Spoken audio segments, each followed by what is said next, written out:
This is Hidden Killers Week in Review. A look back at the most prolific stories of the week.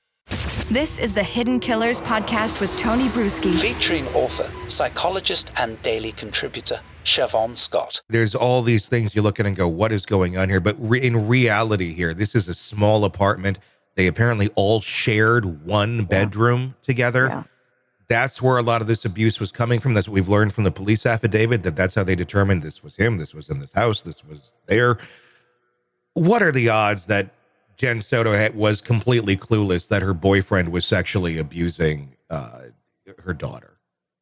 Yeah, I would have to say she would really have a pretty severe personality disorder to be that clueless. So I can't say it has never happened. Mm-hmm. But my guess would be that there was, to some degree, at least some awareness. Mm-hmm. You know, there's been a lot of chatter on YouTube from people who went to high school with him, and we don't know how much of this can be corroborated or is true, but that he had a lot of weird sexual behavior going back many years. Yeah. Just a real odd guy. And we, of course, if he's guilty of, well, we know he's guilty of the sexual abuse because there's plenty of evidence of that. So we don't know how many other times, you know, a person like this has behaved in this way and gotten away with it because somebody has just never reported. I mean, what are the odds that this is his only victim? Yeah, not much. Yeah. And some of that odd sexual behavior, one interview that I'd seen with someone who had gone to high school with him, it was more than just the YouTube chatter that we've seen, but this was someone, I mean, it's hearsay. It's someone trying to recount an event that took place years ago in high school. And I won't go too in detail, but, you have to say enough to get the point across that he was caught peeping at, I believe, one of his friend's moms. Mm-hmm. And he also carried around a soda bottle with his own semen in it.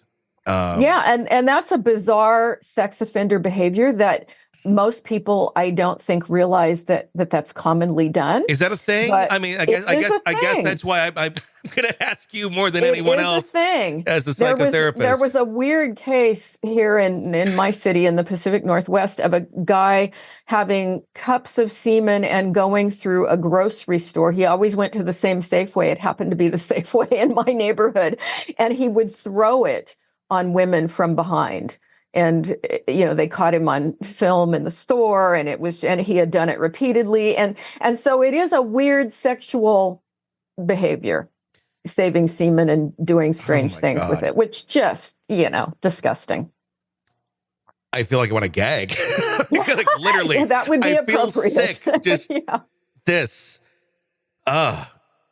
Yeah, he did. That one here did get arrested and go to jail, but I tell you, I never felt the same way about going to Safeway. Not exactly a safe way to shop, now, is it? No.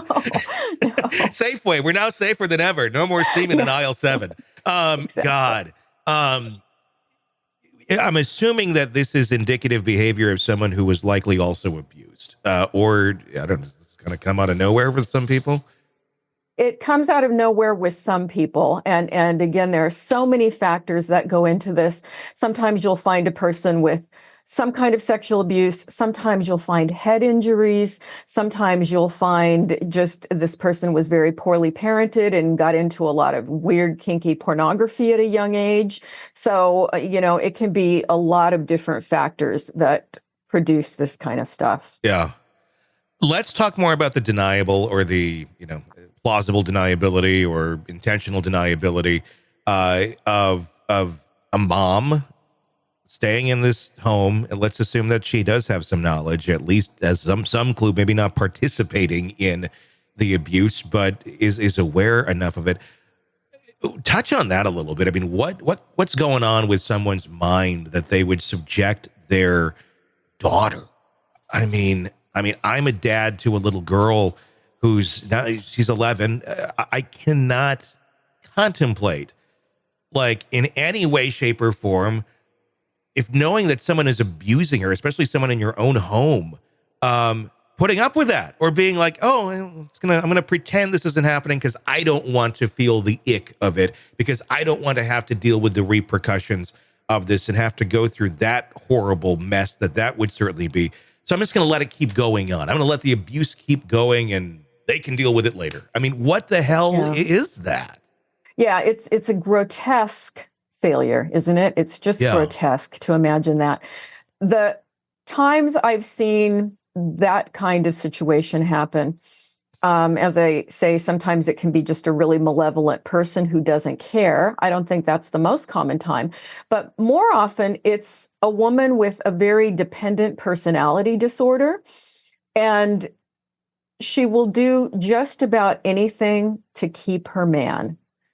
Even, I mean, you'll see women get involved in really weird sexual behavior, whether it be porn related or other kinds of things that normally they would not do, but they'll do it because he desires this. And it's really, I think, impossible for normal people to wrap their head around. Why would you be so enmeshed with a person like that? Yeah. And to the point you would do anything to hold on to them. But that could be something that's going on here. Sick of the ads? We are too. Start listening with no commercials now and get access to all of our episodes in advance of everyone else. Become a True Crime Today Premium Plus subscriber on Apple Podcasts. Search True Crime Today Premium Plus on Apple Podcasts or go to our podcast page and sign up now. True Crime Today Premium Plus. Sign up now.